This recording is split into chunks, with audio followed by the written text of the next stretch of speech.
18 मार्च 1999 के दिन तत्कालीन प्रधानमंत्री अटल बिहारी वाजपेयी ने आरएसएस के संस्थापक डॉक्टर केशव बलिराम हेडगेवार का एक स्टैंप जारी किया, जिसमें हेडगेवार को एक फ्रीडम फाइटर की तरह दिखाया जाता है। यह पहली बार था जब आरएसएस से जुड़े किसी व्यक्ति के नाम पर कोई डाक टिकट छपा हो। वाजपेयी की सरकार यह क्रेडिट लेने लगती है कि उन्होंने हेडगेवार की डाक टिकट जारी करके एक स्वतंत्रता सेनानी के साथ किए गए कांग्रेस के अन्याय को करेक्ट किया है और एक स्वतंत्रता सेनानी को उन्होंने इतिहास में एक सही जगह दी है। इस मौके पर स्थित आरएसएस के तत्कालीन सरसंघचालक राजेंद्र सिंह और भाजपा नेता लाल कृष्ण आडवाणी ने हेडगेवार को एक महान स्वतंत्रता सेनानी कहा। वैसे में एक बहस छिड़ती है कि क्या वाकई आरएसएस ने देश के स्वतंत्रता आंदोलन में भाग लिया था? क्या वाकई आरएसएस ने ब्रिटिश सरकार के खिलाफ लड़ाई लड़ी थी? क्या वाकई हेडगेवार एक महान क्रांतिकारी थे जिन्हें कांग्रेस ने वो क्रेडिट नहीं दिया जो उन्हें मिलना चाहिए था? आखिर आरएसएस का भारत की अंग्रेजों के खिलाफ लड़ाई में क्या भूमिका थी? या आरएसएस एक गद्दार संगठन था जो भारत की आजादी की लड़ाई को कमजोर कर रहा था? क्या आरएसएस अंग्रेजों के साथ मिलकर काम करता था? क्या है भारत की आजादी में आरएसएस का योगदान? जानेंगे आज की इस एपिसोड में।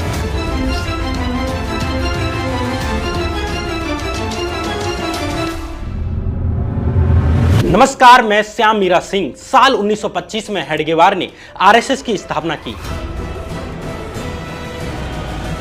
1857 की क्रांति से लेकर 1925 के इतिहास को समझना पड़ेगा ताकि यह जाना जा सके कि आखिर आरएसएस अपनी स्थापना की शाम किस तरफ खड़ा था और उसका उद्देश्य क्या था और उसका लाभ किसे मिलने जा रहा था, अंग्रेजों को या भारतीय स्वतंत्रता आंदोलन को।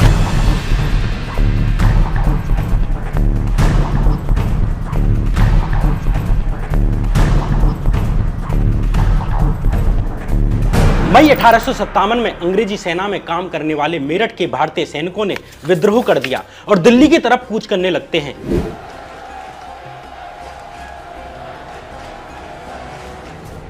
इस सेना में हिंदू और मुसलमान दोनों थे जो ये मानते थे कि अंग्रेज कारतूसों में सूअर और गाय की चर्बी का यूज करके हमारा धर्म भ्रष्ट करना चाहते हैं। हालांकि विद्रोह की वजह बहुत सारी थी, लेकिन तत्कालीन कारण यही था। मेरठ से 40 किलोमीटर दूर दिल्ली जाकर इन सैनिकों ने बहादुर शाह जफर से कहा कि हम आपको अपना सम्राट मानते हैं, इसलिए अंग्रेजों के खिलाफ इस विद्रोह का नेतृत्व करिए।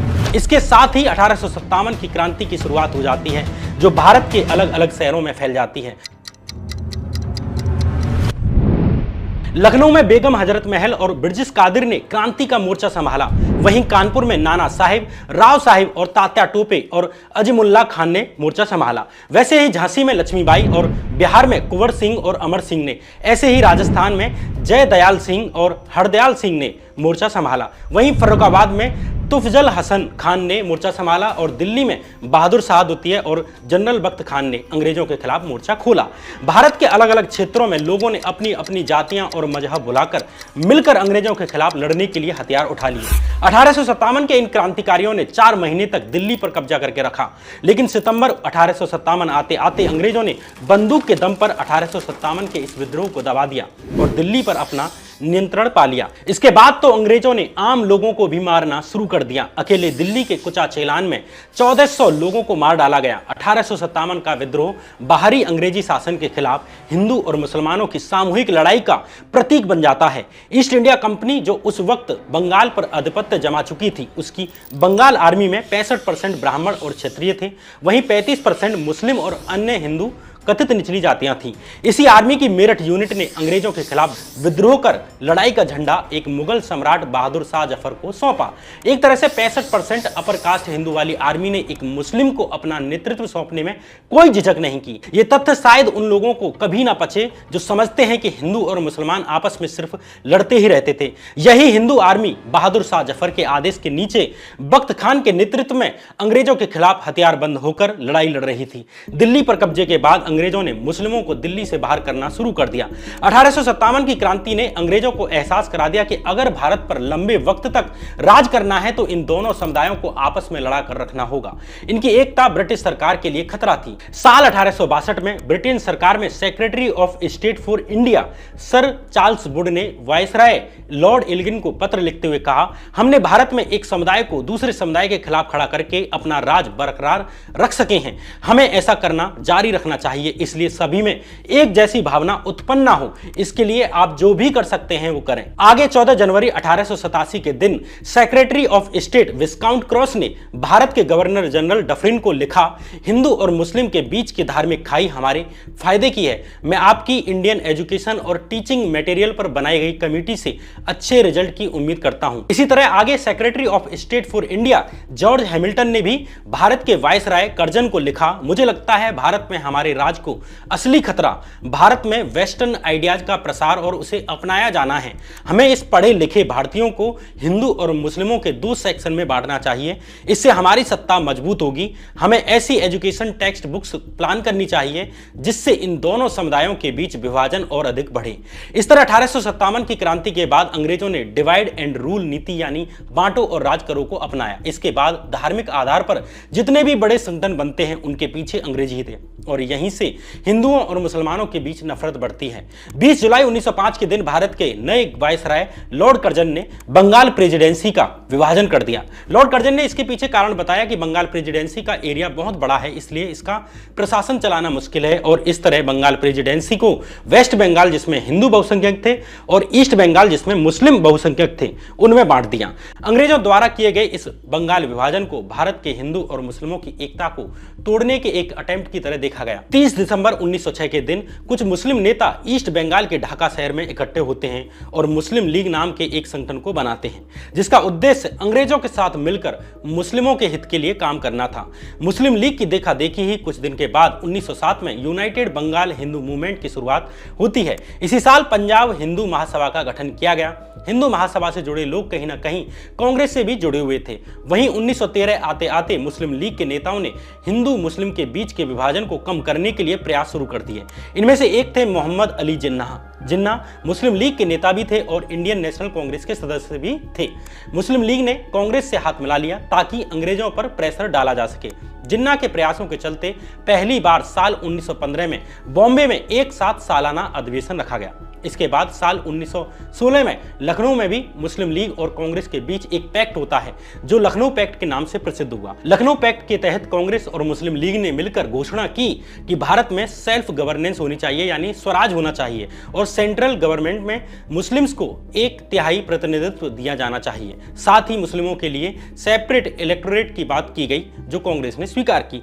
इससे एक बार फिर अंग्रेजों के खिलाफ हिंदू और मुस्लिम एकता देखी गई जो 1857 की क्रांति के बाद से टूट गई थी। साल 1920 में खिलाफत आंदोलन को जब कांग्रेस ने सपोर्ट किया तो अंग्रेजी गवर्नमेंट के खिलाफ हिंदू मुस्लिम एकता पीक पर पहुंच जाती है। दिसंबर 1920 में ही नागपुर शहर में कांग्रेस का सालाना अधिवेशन होता है। इस अधिवेशन में गांधी कांग्रेस के सबसे बड़े नेता बनकर उभरे। इसी नागपुर शहर में केशव बलराम हेडगेवार लोकल लेवल पर एक प्रतिष्ठित सोशल वर्कर थे। कांग्रेस के इस सेशन में हेडगेवार ने यंग कांग्रेस वॉलंटियर्स नाम से एक समूह बनाया। यही हेडगेवार 5 साल बाद यानी 1925 में आरएसएस की स्थापना करते हैं। हेडगेवार का जन्म 1889 में एक महाराष्ट्रीय देशस्थ ऋग्वेदी ब्राह्मण परिवार में हुआ। हेडगेवार की उम्र करीब 13 साल की ही थी कि उनके माता पिता की प्लेग बीमारी के कारण मौत हो जाती है। इसलिए हेडगेवार के चाचा ने उनका ख्याल रखना शुरू कर दिया। आगे आरएसएस और हेडगेवार की कहानी सुनाने से पहले आपसे एक पर्सनल रिक्वेस्ट है। हम देखते हैं कि आप में से बहुत से लोग हमारी वीडियो देखकर जाते हैं लेकिन सब्सक्राइब करना भूल जाते हैं। आपके एक लाइक और एक कमेंट से और एक सब्सक्राइब से इस वीडियो और चैनल को आगे बढ़ने में रीच मिलती है और हमें भी और अधिक मेहनत करने के लिए मोटिवेशन मिलता है। तो प्लीज 5 सेकंड निकालकर लाइक, कमेंट और शेयर और सब्सक्राइब जरूर करें। अब आगे की कहानी। हेडगेवार की बायोग्राफी के अनुसार जब बंगाल विभाजन हुआ तो देश में देशभक्ति की लहर आ जाती है। उस वक्त हेडगेवार भी क्रांतिकारी गतिविधियों में भाग लेने लगे। इस वक्त तक नागपुर क्षेत्र में बालकृष्ण शिवराम मुंजे साउथ अफ्रीका से लौटकर नागपुर आ चुके थे। बीएस मुंजे ने ही हेडगेवार को कलकत्ता के नेशनल मेडिकल कॉलेज में डॉक्टरी की पढ़ाई करने के लिए भेजा, जहां हेडगेवार रेवोल्यूशनरी यानी क्रांतिकारी संगठन अनुशीलन समिति के संपर्क में आ गए। साल 1916 में हेडगेवार नागपुर लौट आए। नागपुर आकर हेडगेवार क्रांतिकारी गतिविधियों में शामिल होने लगे। समाज में उत्साह न देख उन्होंने कांग्रेस की राजनीति में भाग लेना शुरू कर दिया जो उस वक्त अंग्रेजी सरकार के खिलाफ अहिंसक आंदोलन चला रही थी। ये हेडगेवार की बायोग्राफी में लिखा हुआ है। 1919 के आसपास नागपुर स्थित कांग्रेस समर्थकों के एक ग्रुप नेशनल काउंसिल ने हेडगेवार को कांग्रेस के एक साप्ताहिक पत्र का संकल्प का प्रचार प्रसार करने के लिए हेडगेवार को चुना, जिसके लिए हेडगेवार कई महीने सेंट्रल इंडिया के अलग अलग जिलों में घूमते हैं। इस कारण हेडगेवार के अच्छे खासे संपर्क बनने लगते हैं। जब साल 1920 के दिसंबर महीने में नागपुर में कांग्रेस का अधिवेशन हुआ तो हेडगेवार ने वीएल परांजपे के साथ मिलकर करीब 1200 वॉलंटियर्स इकट्ठे किए। कांग्रेस से जुड़ी गतिविधियों के चलते ही जून 1921 में हेडगेवार को अरेस्ट भी किया गया और 1 साल की सजा सुनाई गई। 12 जुलाई 1922 के दिन हेडगेवार को रिहा कर दिया जाता है। हेडगेवार को लगने लगा कि कांग्रेसी नेता और कार्यकर्ता शायद उतने सिंसियर नहीं है। इसके अलावा हेडगेवार को इस बात से भी दिक्कत थी कि गांधी ने खिलाफत आंदोलन का सपोर्ट क्यों किया। अब हेडगेवार अपने जैसे विचार वाले कांग्रेसियों से मीटिंग करने लगते हैं। इन्हीं दिनों हेडगेवार ने सावरकर की किताब हिंदुत्व पढ़ी, जिसने हेडगेवार पर प्रभाव छोड़ा। सावरकर ने अपनी इस किताब में थ्योरी दी कि भारतीय उपमहाद्वीप पर हिंदू अपने आप में एक नेशन है, एक राष्ट्र है। सावरकर ने इस थ्योरी को नकार दिया कि आर्य बाहर से आए थे। सावरकर ने तर्क दिया कि आर्य सिंध नदी के आसपास ही फले और फूले और बाकी भारतीय महाद्वीप में फैल गए। सावरकर ने कहा कि हिंदू वो है जो भारत भूमि को न केवल अपनी पितृभूमि यानी फादरलैंड मानता हो, बल्कि इसे अपना होली लैंड भी मानता हो, यानी जिसका धर्म भी भारत भूमि पर ही पैदा हुआ हो, वही इस भूमि से दिल से प्यार कर सकता है। सावरकर ने बड़ी चालाकी से मुस्लिम और ईसाइयों को अपनी इस परिभाषा से बाहर कर दिया, क्योंकि ईसाई धर्म और इस्लाम दोनों का जन्म भारत के बाहर हुआ। सावरकर के इसी आइडिया को हेडगेवार ने अपना लिया। यहाँ एक बात का मेंशन करना भी जरूरी है कि कलकत्ता में रहते हुए हेडगेवार द्वारा अनुशीलन समिति के कार्यों में भाग लेने को लेकर आरएसएस का दावा जरूर है, लेकिन इसके साक्ष्य नहीं मिलते। राष्ट्रीय स्वयंसेवक संघ पर लिखी अपनी किताब में लेखक डीआर गोयल लिखते हैं, ऐसे लगता है आरएसएस द्वारा हेडगेवार को देशभक्त दिखाने की कोशिश इसलिए की जाती है ताकि अगर वे एक बार ये साबित कर दें कि वे देशभक्त थे तो उनके आइडियाज को ऑटोमेटिकली वैलिडेशन मिल जाएगा। अगर वे अनुशीलन समिति की क्रांतिकारी गतिविधियों में इतने ही उत्साहित थे तो इन मूवमेंट्स के दस्तावेजों में उनका जिक्र क्यों नहीं मिलता। हो सकता है उनके जीवित रहते हुए या 1947 तक ब्रिटिश राज होने तक उनका नाम बाहर ना आया हो, लेकिन ब्रिटिश राज जाने के इतने वर्षों बाद भी ऐसा कोई दस्तावेज बाहर क्यों नहीं मिलता। वहीं दूसरी तरफ हेडगेवार की ऑफिशियल जीवनी में लिखा है कि अनुशीलन समिति के दिनों के दौरान मध्य भारत के क्रांतिकारियों के गुट को शस्त्रार्थ की पूर्ति करने का काम डॉक्टर जी ने किया, लेकिन आगे बड़ी चालाकी से ये भी लिख दिया कि मेडिकल कॉलेज में बिताए ये 5 वर्ष डॉक्टर जी के जीवन का सबसे रहस्यपूर्ण कालखंड है। इस बात का स्पष्ट उल्लेख कहीं भी उपलब्ध नहीं है कि इस कालखंड में उन्होंने क्रांतिकारियों के क्या क्या दायित्व निभाए, किन किन लोगों के साथ उनका संपर्क आया। कमाल की बात है कि अनुशीलन समिति के अन्य कार्यकर्ताओं से जुड़े दस्तावेज आज सार्वजनिक हैं, लेकिन केवल हेडगेवार का कहीं भी जिक्र क्यों नहीं मिलता। हेडगेवार के द्वारा संघ की स्थापना से पहले के जीवन को अगर छोड़ें तो संघ के बाद का जीवन कहीं भी ये नहीं दिखाता कि आरएसएस और हेडगेवार ने देश की आज़ादी की लड़ाई में हिस्सा लिया। उल्टा जो तथ्य मिलते हैं उससे यही प्रूव होता है कि आरएसएस ने ब्रिटिश सरकार को ही सपोर्ट किया। ये सब आगे इसी वीडियो में पता चल जाएगा। साल 1925 में दशहरा के दिन हेडगेवार ने कुछ लोगों के साथ मिलकर आरएसएस की शुरुआत की। जहां हेडगेवार की बायोग्राफी में इन लोगों का नाम नहीं बताया गया, वहीं नॉन आरएसएस सोर्सेज के अनुसार ये 5 लोग थे: बीएस मुंजे, एलवी परांजपे, केबी हेडगेवार, डॉक्टर थोलकर और बाबा राव सावरकर। आरएसएस के पब्लिकेशंस में ये तो बताया जाता है कि 5 लोगों ने स्थापना की, लेकिन इनके नाम नहीं बताए जाते। इसके पीछे कारण ये भी माना जाता है कि ये सब हिंदू महासभा के लोग थे और आरएसएस नहीं चाहता था कि उसका एसोसिएशन हिंदू महासभा से दिखे। इसके अलावा एक कारण ये भी माना जाता है कि ऐसा करने से हेडगेवार की कल्ट वाली छवि बनती है। हेडगेवार को बड़ा दिखाने के लिए बाकी लोगों के नाम नहीं लिखे जाते। इस मीटिंग के बारे में एलवी परांजपे ने अन्य लोगों के नाम बताए। परांजपे साल 1930 में हेडगेवार जब जेल गए तब कुछ वक्त के लिए आरएसएस के सरसंघचालक भी रहे। इसी तरह साल 1945 में आरएसएस के महाराष्ट्र के सरसंघचालक रहे काशीनाथ पंत लिमये ने भी बाबा राव सावरकर की इस मीटिंग में उपस्थिति के बारे में बताया है, जबकि आरएसएस के पब्लिकेशंस में इन लोगों का जिक्र भी नहीं मिलता। आरएसएस के पब्लिकेशंस में यह बताया जाता है कि डॉक्टर साहब यानी हेडगेवार के पास ना तो पैसा था, न रिसोर्सेज थे, न बड़े लोग थे, लेकिन तथ्य ये बताते हैं कि जानबूझकर आरएसएस द्वारा उन लोगों का नाम छुपाया जाता है जो शुरुआत में आरएसएस के प्रमोटर रहे। आरएसएस के बौद्धिकों यानी भाषणों में यह बताया जाता है कि हेडगेवार ने ऐसे ही 4-5 बच्चों के साथ खेलते हुए आरएसएस की स्थापना की। इससे अंदाजा लगाया जा सकता है कि हेडगेवार को क्रांतिकारी साबित करने के लिए आरएसएस के द्वारा किस तरह के झूठ गढ़े गए होंगे। और इस तरह हेडगेवार को लार्जर देन लाइफ दिखाने की कोशिश की गई ताकि उनके कार्यों को वैलिडेशन मिल सके। जिस वक्त आरएसएस की स्थापना की गई उस वक्त ये नागपुर लेवल पर एक लोकल काम था। उस वक्त इस संगठन का ना नाम था, न झंडा था, न प्रार्थना थी, न संगठन की संरचना थी कि संगठन में क्या पद होंगी। इसलिए शुरुआती दिनों में हेडगेवार ने टीनेजर्स यानी नौजवानों को रिक्रूट करना शुरू कर दिया जिनकी उम्र 12 से 15 साल थी। उन दिनों नागपुर और महाराष्ट्र में अखाड़ों का दौर था। इन नए नए लड़कों को हेडगेवार ने फिजिकल ट्रेनिंग देना शुरू कर दिया। जिस जगह पर इस तरह की ट्रेनिंग की पहली बार शुरुआत की गई, आज उसी जगह पर नागपुर में आरएसएस का मुख्यालय है। उस वक्त इस जगह को मोहिते का बाड़ा कहा जाता था, जो एक तरह से बंजर जमीन थी जिसे साफ करके खेलने कूदने के मैदान के लायक बनाया गया। इस तरह आरएसएस की पहली शाखा साल 1926 में शुरू हो सकी। धीरे धीरे ये शाखाएं संगठन का रूप लेने लगती हैं जिसके नाम की अब जरूरत महसूस होने लगी। इस तरह 1926 में ही रामनवमी के दिन इस संगठन का नाम रखा गया राष्ट्रीय स्वयंसेवक संघ यानी आरएसएस। आरएसएस के लिए भगवान राम का ध्वज इस्तेमाल किया गया जिसे छत्रपति शिवाजी ने भी इस्तेमाल किया था। अब आरएसएस की शाखाओं के लिए हिंदी और मराठी में एक प्रार्थना भी अपना ली गई जो शाखा के अंत में गाई जाती थी। ये प्रार्थना संघ की आज की प्रार्थना नमस्ते सदा वत्सले मातृभूमि से अलग थी। आरएसएस की प्रार्थना के अंत में 2 स्लोगन भी गाए जाने लगे, एक राष्ट्रगुरु समर्थ रामदास की जय और दूसरा भारत माता की जय। एक तरह से आरएसएस की शुरुआती संरचना पर महाराष्ट्रीय प्रभाव था। 1927 में आरएसएस ने पहली बार 2 महीने का ट्रेनिंग कैंप लगाया जिसमें लाठी चलाने से लेकर खो-खो गेम जैसी आदि खेल सिखाए गए।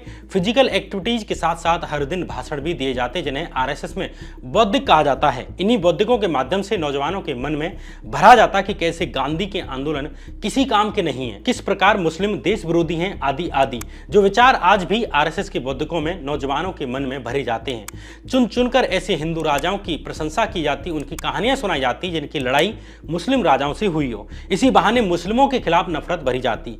हिंदुओं के लिए यह भरा जाता कि कैसे वे अनऑर्गेनाइज्ड हैं, एक नहीं है, कट्टर नहीं है, वहीं मुस्लिम कितने धार्मिक कट्टर हैं। इस तरह हिंदुओं के मन में मुस्लिमों के लिए नफरत भरी जाती और इस नफरत के ऊपर देशभक्ति की परत चढ़ाई जाती जिससे ये हिंदू राष्ट्रवाद बन गया।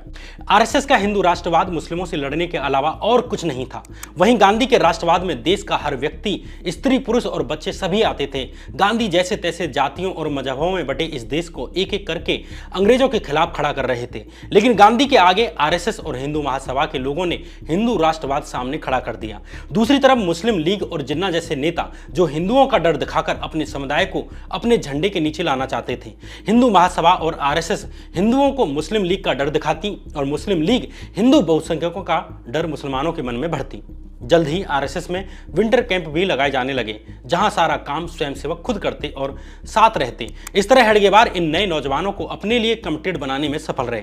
जब ट्रेनिंग लिए हुए स्वयंसेवकों यानी वॉलंटियर्स की संख्या बढ़ने लगती है तो अब हेडगेवार ने इन्हें देश के लिए अलग अलग हिस्सों में संघ का काम करने के लिए भेज दिया। पहली बार 3 स्वयंसेवक छात्र बनाकर बनारस हिंदू विश्वविद्यालय में पढ़ने के लिए भेजे गए जिनका असल काम आरएसएस का कैडर खड़ा करना था। यह बताया जाता है कि बीएचयू में आरएसएस को मदद करने का काम खुद मदन मोहन मालवीय ने ही किया। इधर 1929 में कांग्रेस में नेहरू का उदय होता है। दिसंबर 1929 में लाहौर में हुए कांग्रेस के अधिवेशन में नेहरू को कांग्रेस का अध्यक्ष चुन लिया गया। इस अधिवेशन के दौरान नेहरू ने कांग्रेस का लक्ष्य जो पहले अंग्रेजी राज के भीतर ही स्वराज था अब उसे बदलकर अंग्रेजों से संपूर्ण आजादी का कर दिया। भारत की आजादी के इतिहास में नेहरू की यह घोषणा ऐतिहासिक क्षण थी। लाहौर अधिवेशन में ही कांग्रेस ने घोषणा की कि 26 जनवरी 1930 के दिन को देश की आजादी के दिन के रूप में मनाया जाएगा। लेकिन इधर आरएसएस अपना विस्तार करती जा रही थी, अपने संगठन पर काम कर रही थी। आरएसएस में अब संगठन पर काम शुरू हो गया। 9 और 10 नवंबर 1929 के दिन आरएसएस में एक बैठक बुलाई गई जहां वर्धा जिले के अप्पाजी जोशी के सुझाव पर हेडगेवार को ही आरएसएस का सर संचालक बना दिया जाता है। आरएसएस में अध्यक्ष नहीं होते, वहां हेड या प्रेसिडेंट को सर संचालक कहा जाता है। जिले के लिए जिला सर संचालक और प्रांत के लिए प्रांत सरसंचालक। सरसंचालक बनने के बाद हेडगेवार ने औपचारिक तौर पर आरएसएस की शाखाओं में लिखित संदेश भेजा कि कांग्रेस ने भी अब हमारी पूर्ण स्वराज की मांग को मान लिया है। यह हमारी जिम्मेदारी बनती है कि सभी शाखाओं पर भगवा ध्वज के साथ 26 जनवरी के दिन को देश की आजादी के दिन की तरह मनाया जाए। कहीं किसी भी जगह आरएसएस ने कभी भी अंग्रेजों के खिलाफ एक सिंगल मार्च नहीं किया, कहीं कोई प्रदर्शन नहीं किया। जब कांग्रेस ने पूर्ण स्वराज की मांग की तो हेडगेवार ने बड़ी चतुराई से पर्चा बंटवाकर उसका क्रेडिट लेने की कोशिश करी कि ये मांग तो हमारी थी, जिसे अंततः अब कांग्रेस ने मान लिया है। हालांकि केवल पहले साल के बाद आरएसएस ने कभी भी 26 जनवरी के दिन को स्वतंत्रता दिवस की तरह नहीं मनाया जैसे कांग्रेस और बाकी देश मनाता रहा जब तक कि देश को आज़ादी नहीं मिल गई। न इससे पहले आरएसएस ने 1925 से लेकर 1930 तक ऐसा कोई काम किया जिसे ब्रिटिश विरोधी कहा जा सके। इससे पहले साइमन गो बैक के मूवमेंट में भी आरएसएस ने कोई भूमिका नहीं निभाई, बल्कि पूरा देश साइमन के खिलाफ सड़कों पर था। आरएसएस ने बड़ी ही सावधानी से किसी भी ऐसे कार्य में भाग नहीं लिया जो अंग्रेजी सरकार के खिलाफ हो। आरएसएस खुद को अपॉलिटिकल की तरह बिहेव करता रहा। दरअसल ये एक तकनीक होती है कि समाज के प्रेशर में किसी चीज में शामिल हो जाओ और दिखावा करो ताकि बाद में उसे ये कहकर बदनाम कर सकें कि अरे हम तो शुरुआत में साथ में थे, यही लोग रास्ता भटक गए। इससे पहले 1920 में भी हेडगेवार गांधी के असहयोग आंदोलन में भी शामिल हुए थे, लेकिन बाद में उसे बदनाम करते रहे कि ये मेथड काम नहीं करेगा, गांधी तो मुस्लिम परस्त हैं, उन्हें खिलाफत आंदोलन का साथ नहीं देना चाहिए था, अरे हमें तो पूर्ण आजादी चाहिए और गांधी तो मात्र स्वराज की मांग कर रहे हैं, वगैरह वगैरह। 26 जनवरी 1930 में देश भर में कांग्रेस के द्वारा तिरंगा फहराया गया। इसके बाद गांधी ने साल 1930 में ही नमक सत्याग्रह के साथ साथ सविनय अवज्ञा आंदोलन भी छेड़ दिया, लेकिन इसमें आरएसएस ने सीधे हिस्सा नहीं लिया। हालांकि उस वक्त तक हेडगेवार कांग्रेस के भी सदस्य थे, इसलिए उन्होंने व्यक्तिगत रूप से सत्याग्रह ज्वाइन किया, लेकिन उन्होंने आरएसएस की शाखाओं पर संदेश भिजवा दिया कि उनके सत्याग्रही बनने का मतलब ये नहीं है कि आरएसएस इसमें शामिल है। डॉक्टर हेडगेवार ने 20 जून 1930 के दिन एक पत्र में आरएसएस के स्वयंसेवकों से कहा, हमेशा पूछा जाता है कि वर्तमान आंदोलनों को लेकर संघ की क्या नीति है। अभी तक संघ ने ऐसा कोई निर्णय नहीं लिया है कि वह एक संगठन के रूप में वर्तमान आंदोलन में सहभागी होगा। व्यक्तिगत रूप से जिस किसी भी स्वयंसेवक को इसमें सहभागी होना है वह संचालक की अनुमति लेकर सहभागी हो सकता है। स्पष्ट है, हेडगेवार ने साफ कर दिया कि इस आंदोलन में आरएसएस शामिल नहीं है। हेडगेवार चाहते भी तब भी वे सीधे तौर पर अपने स्वयंसेवकों को इसमें शामिल न होने के निर्देश नहीं दे सकते थे, क्योंकि गांधी का असहयोग आंदोलन किसी पार्टी का आंदोलन नहीं था बल्कि देश की आज़ादी का आंदोलन था, जिसमें देश का बच्चा बच्चा भावनात्मक तौर पर जुड़ा हुआ था। लेकिन ये बहुत स्पष्ट है कि हेडगेवार ने ना ही आरएसएस के स्वयंसेवकों से सविनय अवज्ञा आंदोलन में हिस्सा लेने की अपील की और न आरएसएस को इस आंदोलन में शामिल किया। हेडगेवार जो उस वक्त कांग्रेस के सदस्य भी थे, उन्हें जंगल सत्याग्रह के लिए जुलाई 1930 में अरेस्ट कर लिया गया और अन्य कांग्रेसी कार्यकर्ताओं की तरह ही हेडगेवार को भी 9 महीने की सजा सुनाई गई। हेडगेवार और अन्य लोगों को यवतमाल जेल भेज दिया गया। यहाँ हेडगेवार ने कांग्रेस विरोधी गतिविधियों में हिस्सा लेना शुरू कर दिया और संघ का प्रचार किया। इसके अलावा आरएसएस के कुछ और अन्य वे लोग जो महाराष्ट्र की अलग अलग जेलों में गए थे, उन्होंने भी जेल में जाकर आरएसएस का प्रचार किया। 1930 का जंगल सत्याग्रह हेडगेवार की कांग्रेस में आखिरी गतिविधि थी, जिसके बाद वे कांग्रेस के नेतृत्व में चलाए जा रहे आज़ादी के आंदोलन में कभी भी शामिल नहीं हुए और ना ही अपनी तरफ से ब्रिटिश सरकार के खिलाफ कभी कोई लड़ाई लड़ी। बल्कि आगे 1947 तक हेडगेवार की नीतियां ऐसी रहीं कि ब्रिटिश सरकार के अफसर अपने ऑफिशियल दस्तावेजों में ये भी कहते थे कि आरएसएस ब्रिटिश सरकार का दुश्मन नहीं है, इसलिए उस पर कार्रवाई की जरूरत नहीं है। आरएसएस के भाषणों में हिंदू खतरे में है वाला नैरेटिव होता था, ना कि अंग्रेजों से भारत खतरे में है, इसलिए अंग्रेज भी आरएसएस को अपना दुश्मन नहीं मानते थे। सवाल यह है कि ब्रिटिश सरकार जब कांग्रेस को, गांधी को, नेहरू को, सुभाष चंद्र बोस को अपना दुश्मन मानती थी, अन्य क्रांतिकारियों को अपना दुश्मन मानती थी, तब वह आरएसएस को अपना दुश्मन क्यों नहीं मानती थी? इसकी पूरी डिटेल आपको इसी वीडियो में आगे मिल जाएगी। 1931 में आरएसएस का नागपुर और वर्धा के बाहर सेंट्रल इंडिया के विदर्भ रीजन और हिंदी स्पीकिंग रीजन्स में भी प्रसार होने लगा। इस वक्त आरएसएस की कुल करीब 60 शाखाएं हो चुकी थी। 1931 में बनारस के बीएचयू विश्वविद्यालय में भी आरएसएस की शाखा खुल चुकी थी। यहीं हेडगेवार की मुलाकात होती है बीएचयू में जूलॉजी के लेक्चरर माधव सदाशिव गोलवलकर से। हेडगेवार गोलवलकर से काफ़ी प्रभावित हुए और उन्हें आरएसएस के काम से जोड़ लिया। आगे यही गोलवलकर हेडगेवार के बाद आरएसएस के दूसरे सहसंचालक बनते हैं और आरएसएस को नेक्स्ट लेवल पर ले जाते हैं। 1932 में सेंट्रल भारत में ट्रेंड हुए आरएसएस के प्रचारकों को नॉन मराठी स्पीकिंग क्षेत्रों में भेजा जाता है। वहीं गोलवलकर को 1935 में अकोला में होने जा रहे आरएसएस के ट्रेनिंग कैंप की जिम्मेदारी दी गई। कांग्रेस का विकल्प बनने की चाह रखने वाले हिंदू महासभा और आरएसएस से कांग्रेस के लिए मुश्किलें बढ़ी। इसलिए 1933 में कांग्रेस नेता जमुना लाल बजाज ने एक बड़ा पत्र लिखकर हेडगेवार से देश में चल रहे नेशनल इश्यूज पर आरएसएस का स्टैंड जानना चाहा। लेकिन लिखित में जवाब देने के बजाय हेडगेवार ने जमुना लाल बजाज से पर्सनल मीटिंग की, लेकिन इससे कांग्रेस का हेडगेवार की विचारधारा से संदेह दूर नहीं हुआ। इस तरह जून 1934 में कांग्रेस ने एक रेजोल्यूशन पास करके अपने कार्यकर्ताओं को आरएसएस, हिंदू महासभा और मुस्लिम लीग की सदस्यता लेने से प्रतिबंधित कर दिया, क्योंकि हिंदू और मुसलमान की राजनीति करने वाले ये दोनों बड़े गुट देश की एकता और अखंडता को नुकसान पहुंचा रहे थे। साथ ही अंग्रेज भी इन्हें बढ़ावा दे रहे थे ताकि कांग्रेस के देश की आज़ादी के आंदोलन को कमजोर किया जा सके। कांग्रेस अंग्रेजी शासन से लड़ रही थी और ये संगठन कांग्रेस से लड़ रहे थे। इधर हिंदू महासभा के पास नौजवानों के अपने संगठन जरूर थे, लेकिन आरएसएस जैसे ट्रेंड कार्यकर्ता नहीं थे। इसलिए नौजवानों के मामले में हिंदू महासभा आरएसएस पर निर्भर होने लगी। साल 1931 में बाबूराव सावरकर ने तरुण हिंदू सभा को आरएसएस में मर्ज कर दिया, जो हिंदू महासभा की यूथ विंग थी। 1932 में हिंदू महासभा ने देश में आरएसएस के नेटवर्क को बढ़ाने की जरूरत को लेकर एक रेजोल्यूशन पास किया। हिंदू महासभा के कार्यकर्ताओं से कांटेक्ट के कारण आरएसएस को सिंध, पंजाब, दिल्ली आदि में प्रसार करने में मदद मिली। हेडगेवार भी महासभा के कर्ता धर्ता सावरकर भाइयों से संबंध रखते थे। इस कारण वेस्टर्न महाराष्ट्र और पुणे में भी आरएसएस का प्रसार हुआ। हिंदू महासभा के नेता श्यामा प्रसाद मुखर्जी ने 1940 में लाहौर में आरएसएस की एक शाखा को संबोधित करते हुए कहा कि आरएसएस घने बादलों में एक उम्मीद की किरण की तरह है। आगे यही श्यामा प्रसाद मुखर्जी आरएसएस की पॉलिटिकल शाखा जनसंघ पार्टी के संस्थापक बनते हैं, जिस जनसंघ पार्टी से साल 1980 में भारतीय जनता पार्टी बनी। साल 1930 में गॉडसे ने भी आरएसएस ज्वाइन कर ली। गॉडसे जल्द ही एक अच्छे प्रवक्ता और एक अच्छे ऑर्गेनाइजर की तरह आरएसएस में प्रसिद्ध होने लगा। साल 1932 में हेडगेवार और बाबूराव सावरकर के वेस्टर्न महाराष्ट्र के दौरे के दौरान नाथूराम गॉडसे भी इनके साथ रहा। हालांकि 2 साल बाद गॉडसे ने आरएसएस छोड़ दी। इसके पीछे कारण ये माना जाता है कि हेडगेवार आरएसएस के द्वारा राजनीतिक गतिविधियां नहीं करना चाहते थे, जिससे गॉडसे सहमत नहीं था। 1937 से 1940 के बीच आरएसएस का अच्छा खासा कैडर बढ़ता है। इस वक्त तक आरएसएस के स्वयंसेवकों की संख्या करीब 1 लाख पहुंच चुकी थी। उत्तर भारत में आर्य समाज ने पहले ही आरएसएस के लिए एक कॉमन ग्राउंड बना दिया था। आर्य समाज के पतन के बाद आरएसएस एक विकल्प के रूप में सामने आ गया। उत्तर भारत के हिसाब से आरएसएस को ढालने के लिए हेडगेवार ने आरएसएस की मराठी हिंदी प्रार्थना की जगह एक संस्कृत की प्रार्थना ला दी, जो एक तरह से पूरे भारत के लिए एक समान थी। साल 1940 में नागपुर में हुए आरएसएस के कैंप ओटीसी में हेडगेवार ने कहा कि मैं अपनी आंखों के सामने एक छोटा हिंदू राष्ट्र बनते हुए देख रहा हूं। जून 1940 आते आते हेडगेवार की तबीयत बिगड़ने लगती है। एक आखिरी ऑपरेशन उन्हें बचाने के लिए किया जाना था, लेकिन ऑपरेशन से पहले ही हेडगेवार ने गोलवलकर को बुलाया, जो उस वक्त आरएसएस के सरकारवाह यानी जनरल सेक्रेटरी थे।